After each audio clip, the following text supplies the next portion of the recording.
Lawrence Steiner, Doctor of Medicine. Tonight's story is the second and concluding part of our case history titled The Reach of a Giant.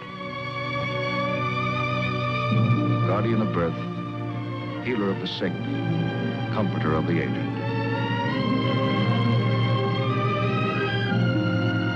And the qualities of the worthy physician are three: the eye of an eagle, the heart of a lion, the hand of a woman.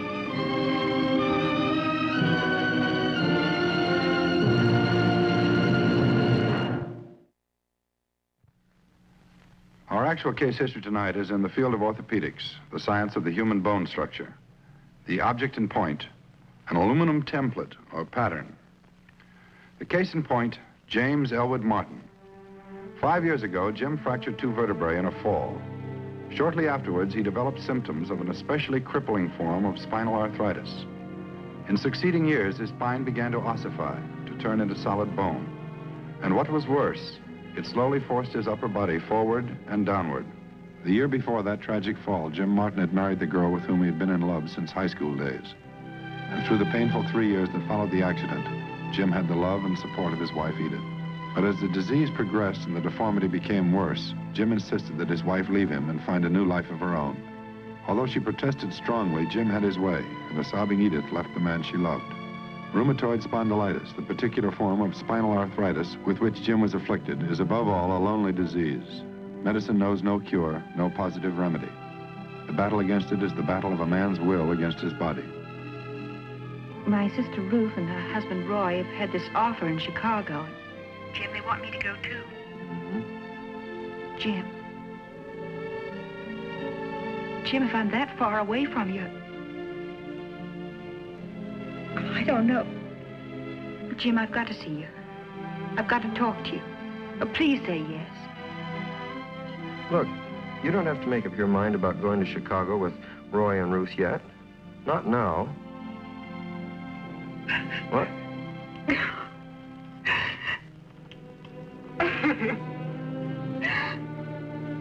Oh, no, Edie, please. Look, I promised you I'd beat this thing. That's one promise I'm going to keep. Well, that's better. I'm sorry, Jim. I'm sorry. Okay, honey. Take care of yourself. All right. Bye. All right, goodbye.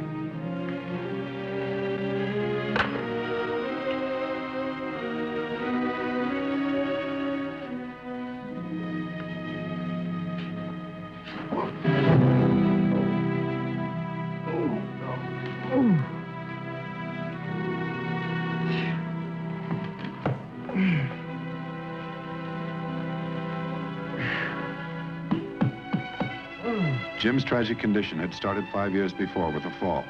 It took another fall to begin his perilous journey back to happiness. Jim Martin was not to make the journey alone. A few weeks after he fell, and after a careful examination in a hospital, Jim's personal physician referred him to 2 doctors, both orthopedic surgeons, Dr. David Milton and his associate, Dr. Tim Lawrence. Jim's future was in their hands. Interesting, isn't it? Interesting.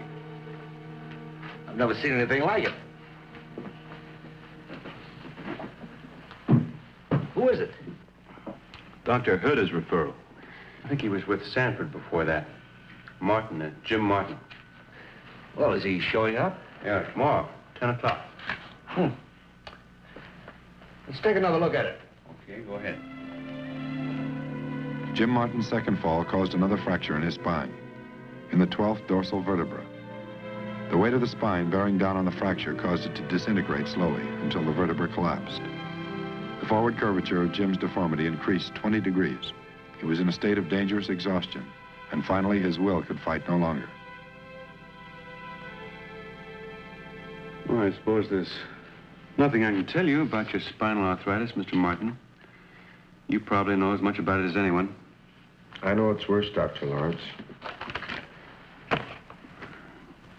I may as well tell you right from the beginning that there's no way we can restore any degree of flexibility to your spine. I know that. Is Mrs. Martin outside? If she is, I think she should be in on this. No.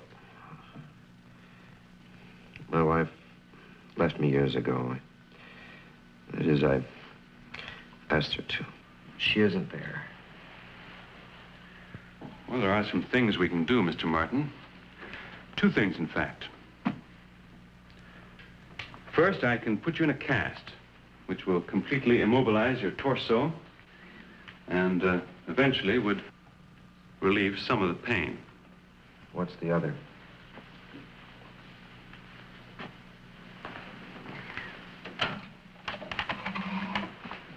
A few years ago, a doctor in Boston performed and described an operation that we call spinal osteotomy. It's not a cure-all, wouldn't even affect the arthritis, but it has achieved an excellent correction of the deformity, would take the strain off your back, and would restore you to an erect position permanently. You mean you could straighten me? I wouldn't be bent over like this? If we were successful, yes. But you gotta know the truth, there are a number of dangers involved. All right. Go on. We'd be working among the nerve roots of your spine. Any injury to those nerve roots could partially paralyze you. You could end up a paraplegic. You've been bent over a number of years, Mr. Martin. There's no telling what might happen to your internal organs and your circulation if your body was suddenly straightened. And there's always the danger of extreme shock due to the rupture of a blood vessel. You trying to tell me I might die, Dr. Lawrence? Is that it? Yes. That possibility always exists at surgery.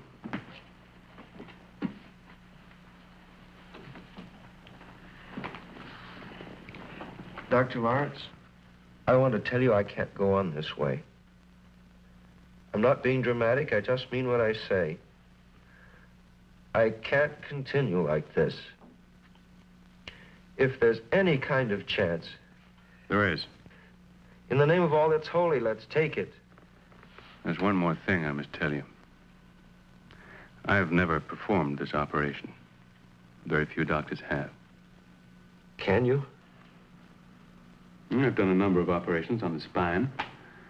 This wouldn't be too different. Let me tell you something, Dr. Lawrence. In all these years, the only thing anyone's ever been able to do for me is give me pep talks, pity me.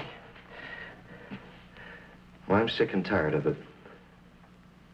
I sent my wife away because I couldn't stand to be pitied. I want people to level with me. Okay, you've leveled with me. I want this operation more than anything I've ever wanted in my life. Do you understand me? I want it.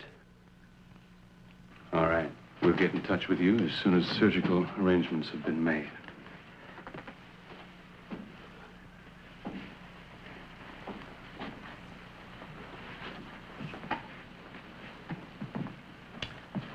All right, Mr. Martin.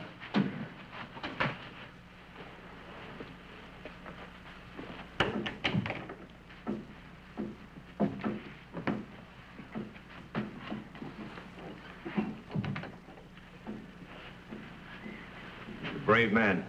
Yeah.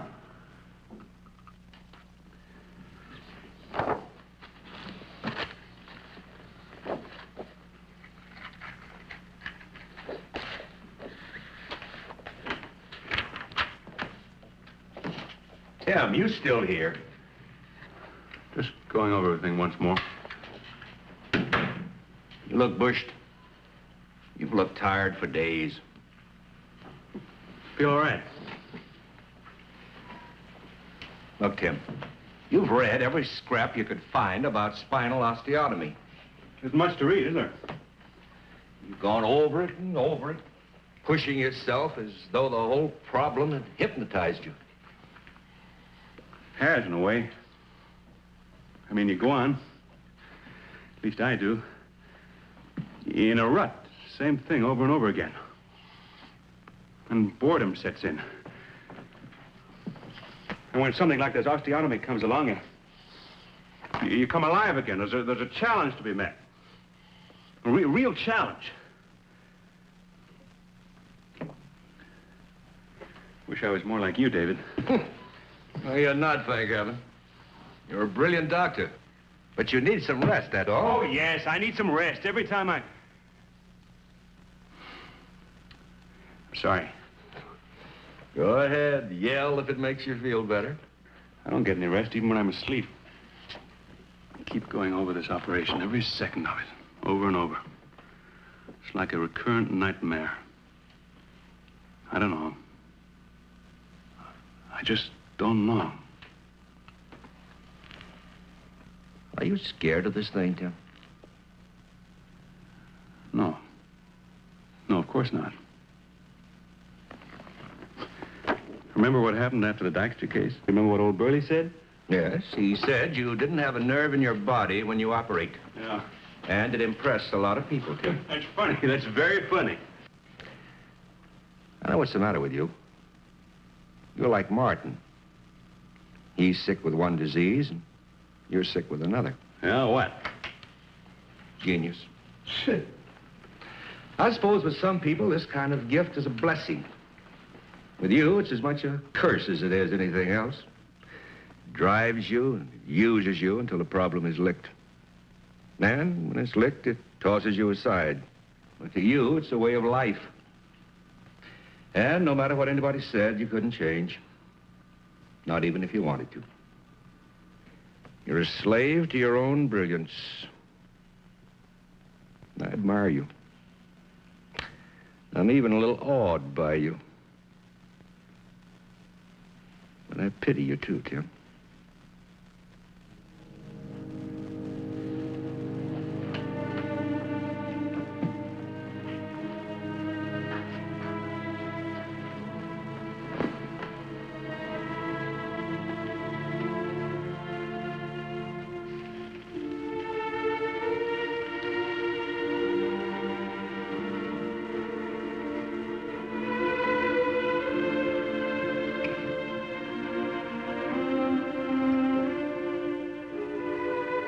Perhaps the most important single preparation for the operation followed several days later. The latest x-rays of Jim Martin's spine were projected upon thick white paper, and a meticulously exact tracing was made. The tracing completed, the angle of the bone wedge to be removed had to be determined. To avoid any danger of bony impingements upon the spinal cord itself, it was decided to perform the operation on the lower spine, between the second and third lumbar vertebra. A line was drawn on the tracing at this point.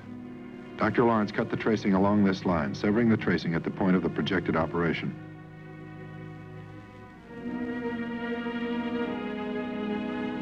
Next, two halves of the tracing were slowly and carefully rotated. In essence, this caused the trace drawing of the curved spine to become straightened. When the maximum safe correction was attained, another line was drawn. An angle now evident, consisting of a line angling from the posterior surface of the spine forward to the dura mater, or nerve covering, at a sharp angle. The angle measured 60 degrees. Therefore, if a wedge of bone measuring 60 degrees was to be removed from between the patient's second and third lumbar vertebra, and the upper and lower arms of the spine forced posteriorly until the cut edges of the spine met and closed, the spine would straighten out to the degree calculated here. Improvisation. In this case, a pattern was needed. An aluminum template was cut to a specific size and an angle of 60 degrees. It was to be used to check the accuracy of the bone removal during the course of the actual operation. After determining the exact area for the osteotomy, the template is placed indicating the bone to be removed.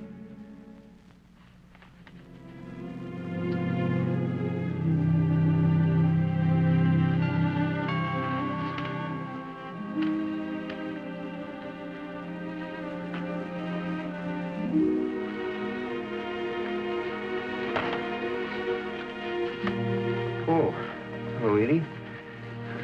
Telegram just arrived a little while ago. I had a chance to clean up the place. Come in. Looking well, Jim. Sit down. Sit down.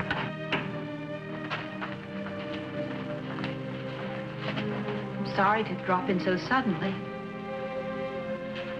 It's about Roy. Hmm? Decided about Chicago, huh? He's going. He'll be leaving in about 5 or 6 weeks. You going with him? I don't know. That's what I had to see you about. Don't you want to go? Jim, I'm your wife. I want to come home. Edie, this thing isn't getting any better. It's worse. Worse than it was 2 years ago. Jim, you need somebody now more than ever. Maybe you need some. Maybe in Chicago you know, sudden break. Jim. Why do you think I asked you to leave me?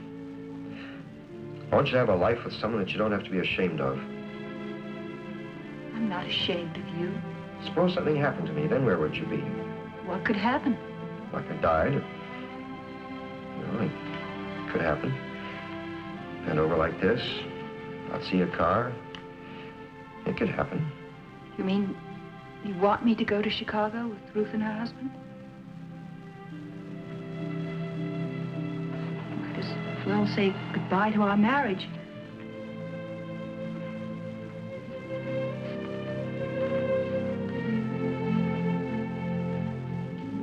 Jim, do you really want me to go? Look, Edie, I'm going to beat this thing. I swear I am. All I need is just a little more time. Roy's leaving in a month. All right, a month then. Make it a month. Let's give ourselves just this much longer. But why now? Why all of a sudden a month? Jim, what's happened? What are you going to do? Edie, will you believe in me just a little longer? Trust me? I've got to do this thing myself. Jim, if only... Oh, darling. Edie, you better go now. You better go on back to your sister. Hi, Jim. All right.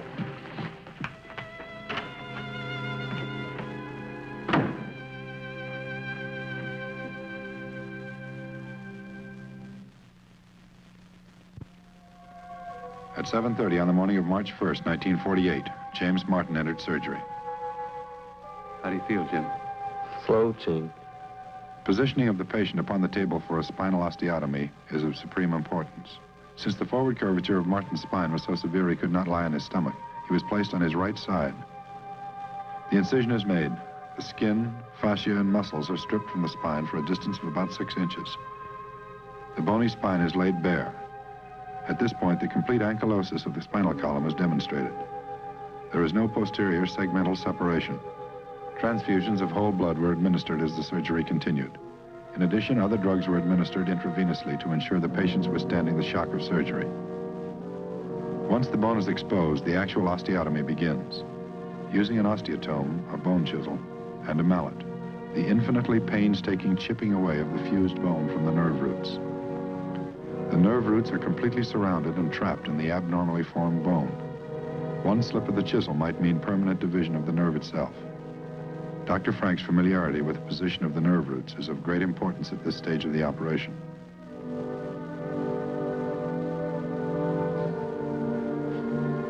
The amount of bone to be removed has previously been determined. That amount, and only that amount, must be excised. If a lesser amount is chipped away, correction will be incomplete, and the patient will remain bent forward. If too much is taken out, overcorrection will result, and the patient may be bent over backwards, his eyes permanently fixed on the sky. Periodically, the template is inserted into the incision, and the amount of bone thus far removed gauged and measured. For 2½ hours, centimeter by centimeter, the cavity was shaped, a 60-degree wedge driving down to the dura mater, which covers the nerve roots in the lumbar region. When the dura was exposed, the wedge was extended on each side of it into the intervertebral foramina, through each of which runs a major spinal nerve root, supplying sensation and motor power to the lower extremities. Finally, the exact amount of bone had been removed. The aluminum pattern exactly fitted the cavity of the patient's spinal column. 1/2 of the diameter of the spine had been removed. Still intact was the anterior or forward portion of the spinal column, made up of the vertebral bodies and 2 ligaments, one lying directly in back of the vertebra and in front of the spinal cord, the other lying in front of the vertebral bodies. Forcefully bending the spine backward tears the anterior or forward ligament. Additional force then tears the vertebral bodies apart. This action will close the wedge-shaped defect in the back part of the bony spine. With the rupture of these ligaments, paralysis of the intestines takes place.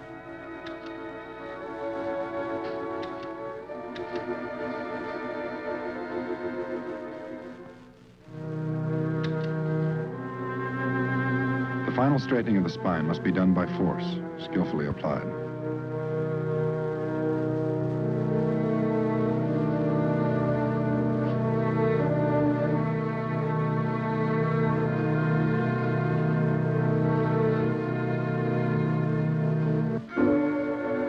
With agonizing slowness, the long frozen spine gave way. Ligaments stretched, ruptured, gave way. Cramped organs moved into a suddenly altered abdominal cavity. Slowly, the cavity which had been chiseled into the spine disappeared. The edges of bone came together. And there on the operating table, Jim Martin took on the appearance at last of an erect man.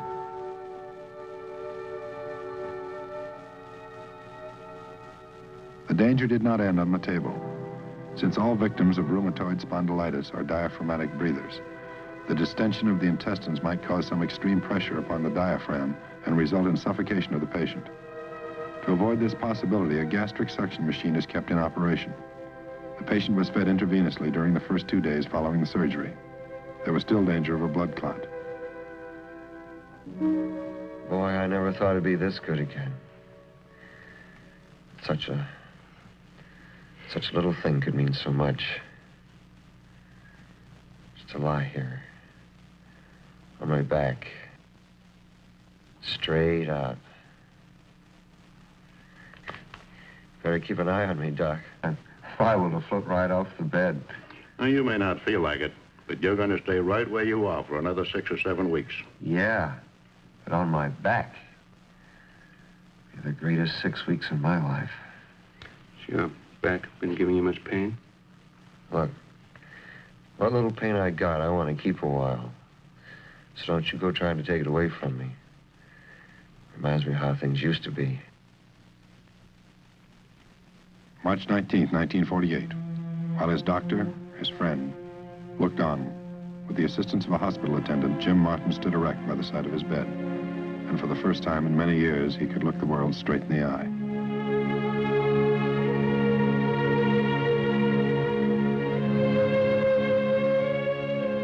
Wish Dr. Lawrence could be here. I'd like to thank him. Well, he's busy right now, but you'll see him. You'll be coming into the office for the next 6 months. Yeah. How long do I have to be in the straitjacket? Oh, about 5 months. Until the fusion of the osteotomy site takes place again. Oh, good. Caught you in time. I was afraid you might have gone. No,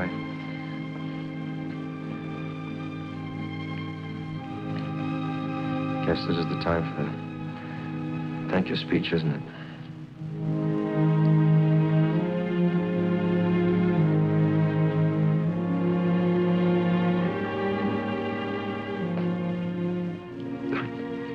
Don't try to say anything.